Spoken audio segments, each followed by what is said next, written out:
welcome back to Distinctive Insurance Weekly. I'm your host, Alexa Kay, and today we will be beginning a 4-part series on mental health awareness.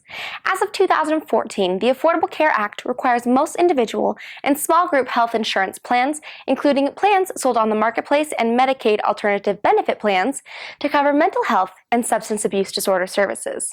This includes behavioral health treatment, counseling, and psychotherapy. Since more plans are now required to cover mental health services, more people are using them.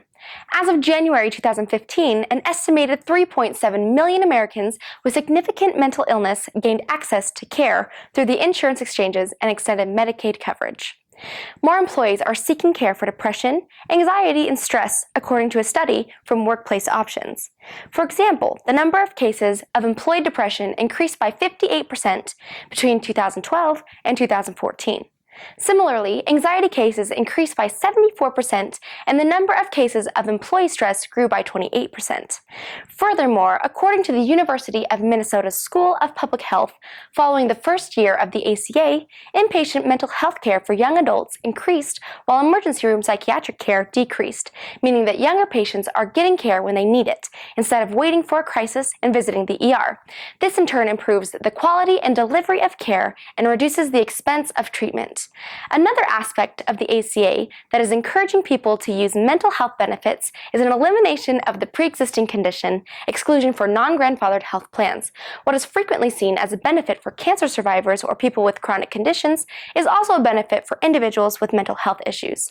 Each year, 18% of the U.S. population experiences some type of mental illness, according to the data released by the U.S. Substance Abuse and Mental Health Services Administration.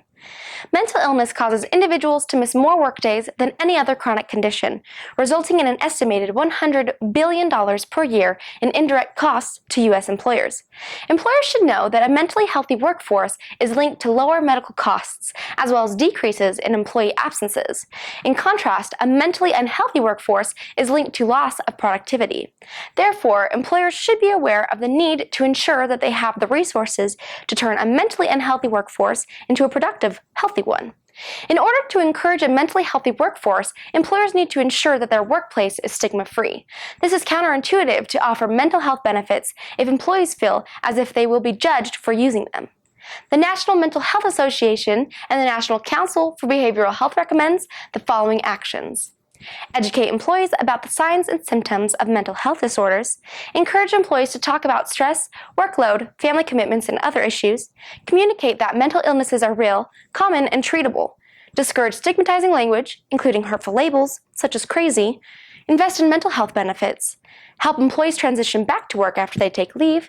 And offer an employee assistance program. Employers should also evaluate their current mental health benefits to make sure they are sufficient for employees to receive needed care. The following questions should be asked of their insurance carriers. Do they offer readily accessible mental health information through employee educational programs, their websites, or self-screening tools? Do they have a toll-free number for your employees to call for help with personal, family, or work issues? Is there a sufficient number of available in-network providers who are trained in screening for and treating depression, anxiety, and substance abuse disorders?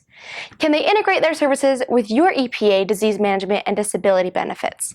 Integration results in better coordination of care for employees and can save employers time, effort, and money. Are pharmaceutical benefits sufficient enough for employees to be able to afford needed medication?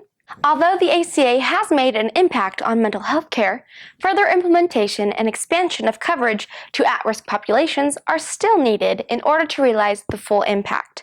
For more information on mental health benefits, contact Distinctive Insurance today. Well, that's all we have this week, but thank you so much for joining us, and we hope you tune in next week for part 2. See you next time! If you liked our video, don't forget to hit subscribe to our YouTube channel. You can also find us on Facebook, Instagram, or Twitter. If you need a quote for any of your insurance needs, please visit our website at www.distinctive.net. See you next time!